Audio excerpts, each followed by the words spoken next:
متاخرین نے کمر پتلی کرتے کرتے بالکل معدوم کر دی اور زلف کو دراز کرتے کرتے عمر خضر سے بھی بڑھا دیا۔ حالی نیچرل شاعری کی خود وضاحت کرتے ہیں اور اس میں انہوں نے بس شعر کا بیان جس قدر کے بے ضرورت معمولی بول چال اور روزمرہ سے بعید ہوگا اسی قدر ان نیچرل سمجھا جائے گا۔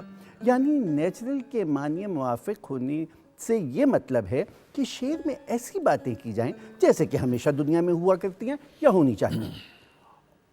بس جس شعر کا مضمون اس کے خلاف ہوگا وہ نیچرل سمجھا جائے گا۔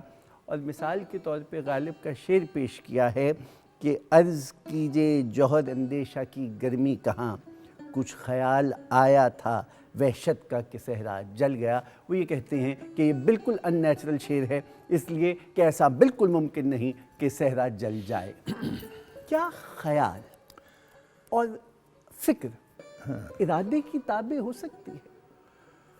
ارے دیکھیے، مولانا حالی کی یہ کتاب آج تک اردو تنقید کا جو اولین پتھر ہے وہ سمجھی جاتی ہے، اور میں خود مولانا حالی کی شخصیت، ان کا فن اور ان کی جو متنوع جہتیں ہیں ان کا بڑا قائل ہوں۔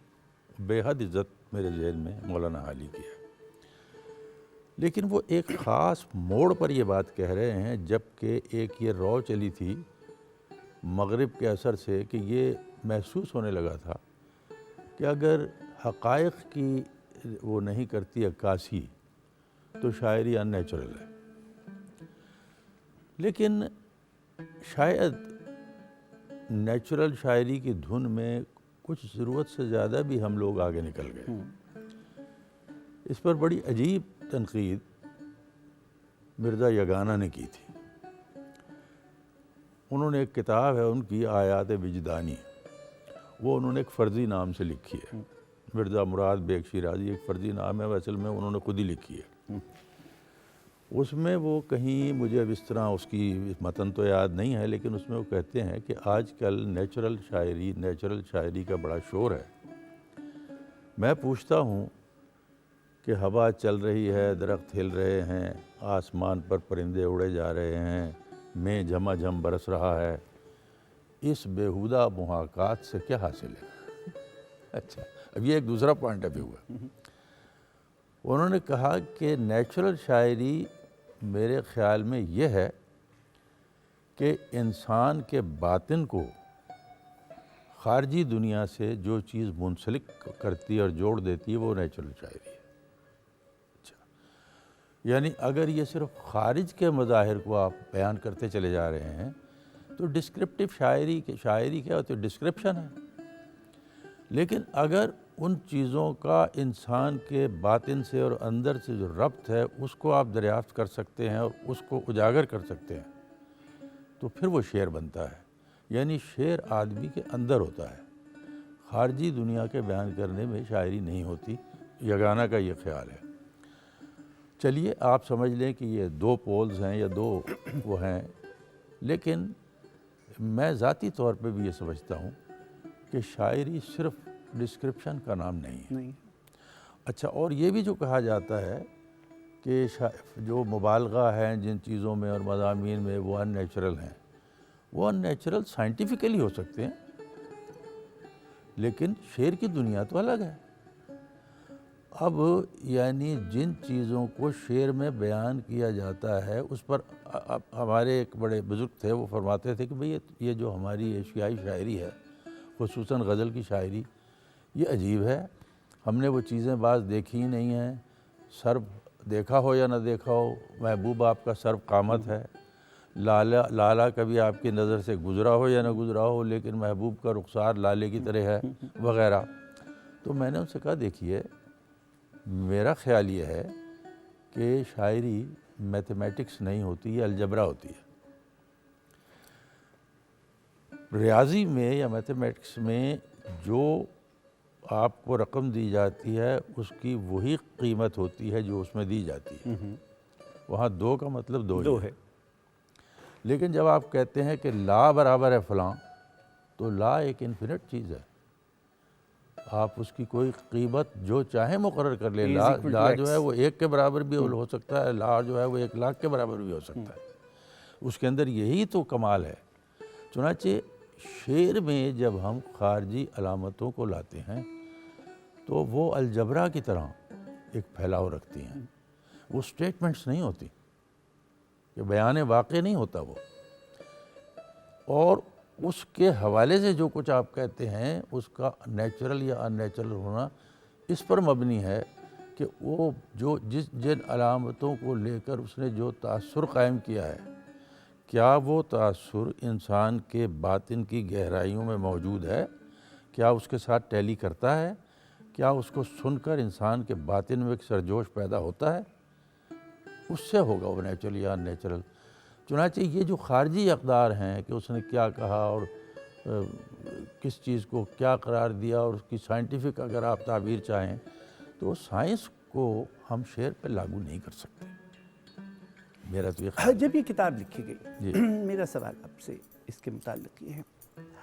ایک تو میں بہت ادب سے آپ سے یہ پوچھنا چاہتا ہوں زبان اردو کے طالب علم کے طور پر کہ اردو ادب میں تنقید کی روایت اتنی قوی کیوں ہے اور تحقیق کی روایت کیوں نہیں ہے کہ سارا کا سارا اردو ادب اور اس کی تنقید, 2 کتابیں, ایک مقدمہ شعر و شاعری اور ایک مولانا آزاد کی کتاب, جتنے قصے کہانیاں, تصوری خاکے, میر کی شاعری اور سودا کی شاعری یہ سب جو چیزیں برآمد ہوئیں وہ تسلسل سے چلی. کیا سبب ہے کہ بعد میں آنے والوں نے نئے زاویوں سے چیزوں کو دیکھنے کی کوشش نہیں کی اور اتنی مذہبی عقیدت سے ان تصورات سے کیوں چمٹے رہے ہیں؟ میر پہ نئی تحقیق ہونی چاہیے, اسے ایک نئے نظر سے دیکھنا چاہیے. ابھی ہندوستان میں اس کے حوالے سے ایک رسالہ پورا اسی حوالے سے چھپا ہے, شیر شور انگیز آیا, پھر ہم وہاں پہ رک گئے. کیا سبب ہے یہ کہ ایک یہ ہمارے ہاں نہیں ہوتا؟ نہیں دیکھیے ہاشمی صاحب, میں آپ سے یہاں ایک اختلاف کرتا ہوں. آپ کا خیال ہے کہ اس کے بعد کام نہیں ہوا, میرا خیال ہے کہ ہم اس سے واقف نہیں ہیں. کام بہت ہوا ہے, یعنی تنقید نہیں رکی. ہاں یہ جو بات آپ کہتے ہیں کہ ہمارے ذہن پر ایک چھاپ جن چیزوں کی لگ گئی, مثال کے طور پر جیسے آپ نے ذکر کیا ہے مولانا محمد حسین آزاد کی کتاب آب حیات. آب حیات تنقید کی کتاب تو ہے ہی نہیں. ہاں جی, وہ تو ایک الگ ایک چیز ہے, کہانیاں ہیں, قصے ہیں, آپ جو کچھ بھی کہہ لیں, لیکن ایک فن پر دوسرا فن بسا اوقات غالب آ جاتا ہے. مثلا موسیقی کا ذکر ہو رہا تھا, یہ بھی لوگ سوال پوچھتے ہیں کہ وہی غزل اگر ہم خود بیٹھ کے پڑھیں تو ہم پر وہ تاثر پیدا نہیں ہوتا, اور وہی غزل کوئی بڑا گلوکار جب گاتا ہے تو وہ اثر چھوڑتی ہے. تو اس کی وجہ یہ ہے کہ ہم اس کے اندر 2-3 فنون جمع کر چکے ہیں, اس کو 2 آتشہ سے آتشہ بنا چکے ہیں. خود موسیقی کے اندر گلوکاری الگ ہے, کمپوزیشن الگ ہے. یعنی اس کو کمپوز کرنا اور موسیقی کی گرامر کو جاننا اب ہمیں تو معلوم نہیں ہے, ہم تو اناڑیوں کی طرح اس کو سن لیں گے, لیکن موسیقی کی اپنی گرامر ہے باقاعدہ, اس کے اصول و ضوابط ہیں جس کی مطابق ایک کمپوز کرنے والا اس کو کمپوز کرتا ہے جو استاد ہوتا ہے, اور پھر گلوکار اس پر گاتا ہے.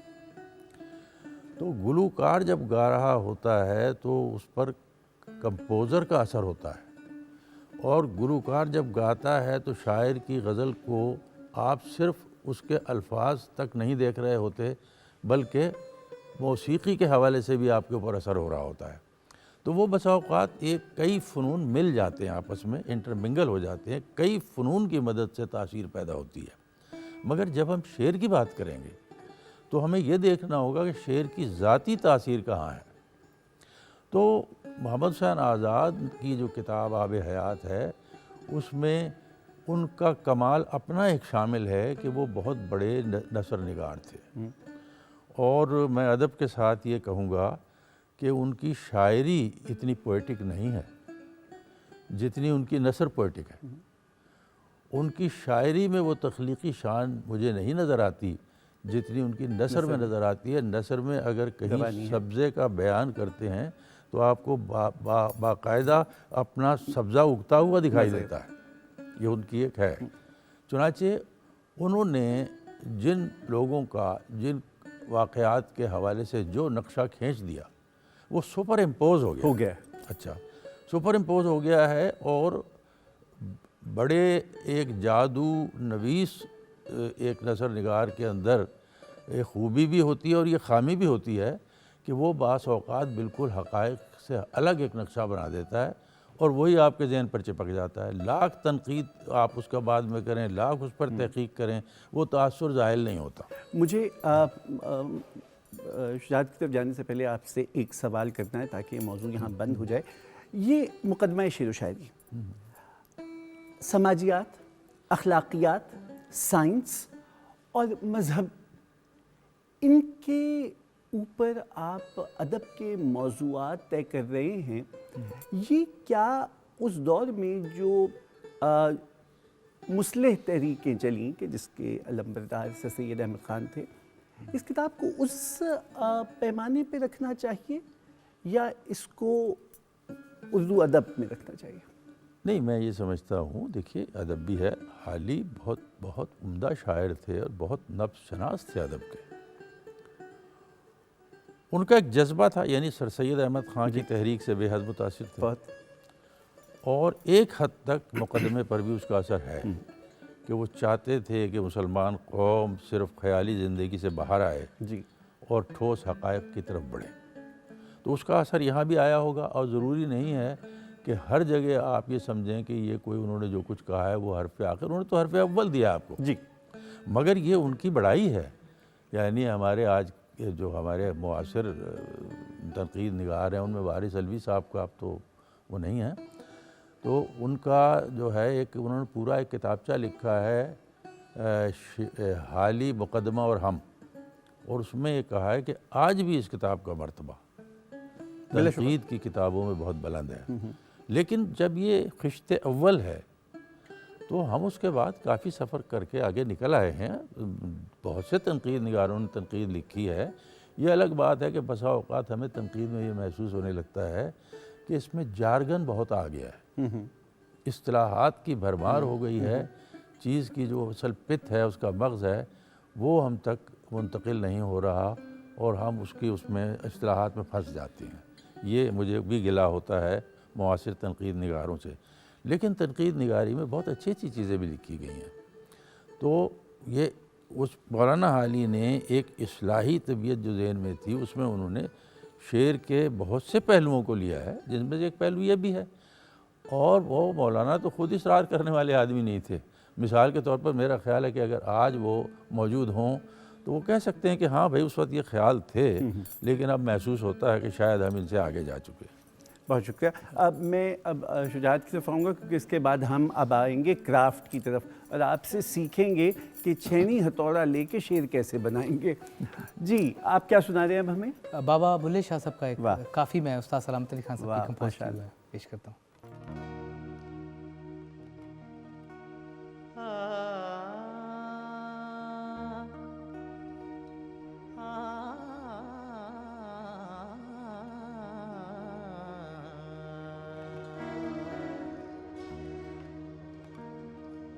رانجھا رانجھا کر دینی میں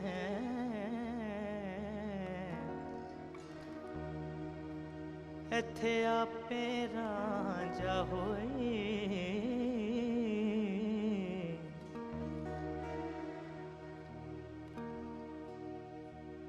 سدونی سدو